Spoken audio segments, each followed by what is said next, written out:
राधे राधे दोस्तों। मैं आज करेले की सब्जी बनाने जा रही हूँ। पता है, हर लड़की सोचती है मेरी सास मुझे बेटी समझे।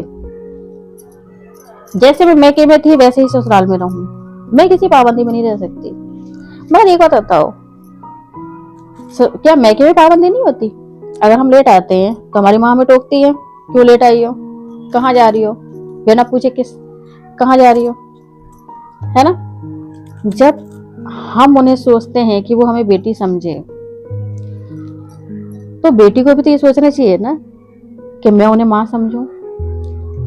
शायद आपको ऐसा ना समझे, मैं आपको एक कहानी सुनाती, छोटी सी है, ज्यादा बड़ी नहीं है। गीता की शादी हुई। शादी होके वो गई, सबने मुंह दिखाई की, तो आस पड़ोस वाले होते ही आग लगाने के लिए, तो उन्होंने बोला, अरे तेरी सास तो बहुत खराब है, ये तो किसी से नहीं बनती, इसकी तो ये तो सबसे लड़ती रहती है, बेटा तू कैसे रहेगी इस घर में। अब गीता ने इतना सुना, रात के टाइम वो रोने लगी। पति ने पूछा क्या हुआ, क्यों रो रही हो? उसने बोला कि ऐसी ऐसी बात है। तो उसने बोला ऐसा कुछ नहीं है, मेरी माँ इतनी बेकार नहीं है, अगर मेरी माँ इतनी बेकार होती तो मैं ही बेकार होता। गीता ने सिर हिला दिया। अगले दिन गीता लेट उठी तो सास ने बोला, बेटा जल्दी उठ जाया करो, घर की जो बहू होती है वो सुबह उठ जाती है तो घर में लक्ष्मी आती है। गीता इतनी बात पे चिढ़ गई। उसने अपनी माँ को फोन किया, माँ। उसकी माँ ने कहा, हाँ बेटा, कि मुझे यहाँ नहीं रहना है। कि क्यों? कि ये देखो, मुझे मेरी सास मुझे हर बात पे टोकती है, आज मैं लेट उठी हूँ तो इन्होंने मेरे से बोला कि जल्दी उठा करो। तो उसकी माँ ने उसे समझाया, बेटा मैं भी तो तुझे टोकती हूँ ना, मैं भी तुझसे बोलती हूँ बेटा जल्दी उठा करो। गीता चुप हो गई। शाम को पति घर आया, गीता मुंह फुला के बैठी थी। उसके पति ने बोला, क्या हुआ, क्यों मुंह फुला रखा है? गीता ने बोला, ऐसा है, मुझे आपकी माँ के संग नहीं रहना। कि क्यों? कि आपकी माँ हर बात पे, छोटी छोटी बात मुझे टोकती रहती है, ऐसे मत करो वैसे मत करो। उसके पति ने उसको बोला, पास में बैठो। उसे बिठाया, प्यार से उसकी तरफ देखा और उसे समझाया, वो माँ है, अगर कुछ कह भी दे थोड़ा सुन लिया करो, क्या जा रहा है सुनने में। गीता ने बोला, ठीक है। फिर उसके पति ने बोला, तुम तो इतनी समझदार हो, जब भी तो मैंने तुमसे शादी करी है। सही है भाई। अब इतना कहने के बाद गीता अगले दिन किचन में गई। आज गीता सुबह जल्दी उठ गई थी, 5 बजे उठ गई, नहा धो के घर में पूजा वूजा करी और किचन में चली गई चाय बनाने। चाय बना के लाई, अपनी सास के कमरे में देकर आई, तो सास का आज मुंह थोड़ा सा खुश हुआ। फिर वो खाना बनाने लगी।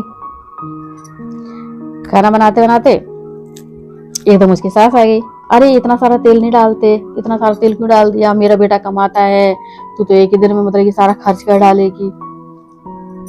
पर गीता कुछ नहीं बोली। उसने बोला, ठीक है माँ जी, आज से मैं कम डालूंगी। अब उसकी सास बोल रही, सोचने लगी, आज इसने मुझे जवाब क्यों नहीं दिया, ये तो मेरे से रोज लड़ने को बैठी जाती है, आज ही मेरे से लड़ी क्यों नहीं। अब वो जाके मुंह लटका के बैठ गई कमरे में। और शाम को उसका बेटा आया तो उसने बोला, क्या बात है माँ, आज इतनी उदास क्यों हो? बेटा तेरी बीवी मेरे से बात भी नहीं करती है, देखना मैंने उसको बोला, उसने मुझे जवाब भी नहीं दिया, मुझे कुछ बोला भी नहीं। उसका पति गया, उसने गीता से बोला, गीता क्या हुआ, माँ से थोड़ा लड़ लिया करो अगर उन्हें थोड़ी सी लड़ने की आदत है तो। गीता ने कुछ नहीं बोला। फिर अगले दिन ऐसे ही हुआ। ऐसे करते करते 3-4 दिन हो गए। एक दिन सास बीमार पड़ गई।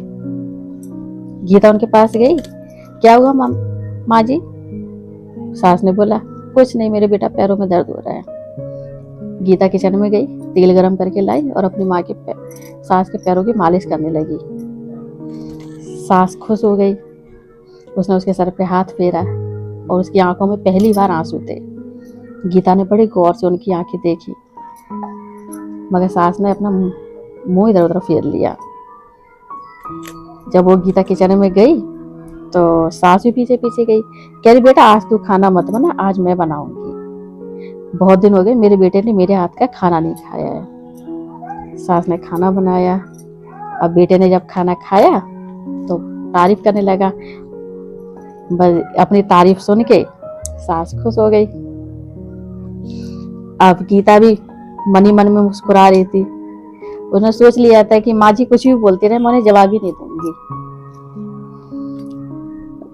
फिर रात की टाइम उसकी सास ने गीता को बुलाया। गीता कमरे में गई, उसके सर पे हाथ फेरा और बोला, बेटा अगर मैं तुझे किसी बात को रोकती हूँ टोकती हूँ तो बेटा तेरे अच्छे के लिए रोकती टोकती हूँ। मैं कितने दिन की हूँ पता नहीं कब चली जाऊं। ये सुनते गीता रो पड़ी। कह रही, माँ आप ऐसा क्यों बोल रही हो, आप कहीं नहीं जाओगी हमें छोड़ के। अगर आप हो तो मैं हूँ, अगर आप नहीं होती तो मुझे ये कहाँ से मिलते। मुझे माफ कर दो जो मैंने आपसे बदतमीजी की, आपको मैंने जवाब दिया, आपके साथ लड़ी। माँ ने उसे गले लगाया और प्यार से फिर वही परिवार जहाँ हर घड़ी लड़ाई झगड़ा होता रहता था, उसी परिवार में हंसी खुशी से बीतने लगे। तो इसलिए कहते हैं कि अगर हम सोचते हैं कि वो हमें बेटी समझे तो हमें भी उन्हें माँ समझना चाहिए। जब भी तो परिवार बनेगा ना, सास के बिना तो हम भी नहीं हैं। और फिर कहते नहीं है वो घर ही क्या जहाँ सास नंद ना हो। क्यों हमें नहीं पता होता हम कहाँ गलती कर रहे हैं कहाँ नहीं कर रहे हैं।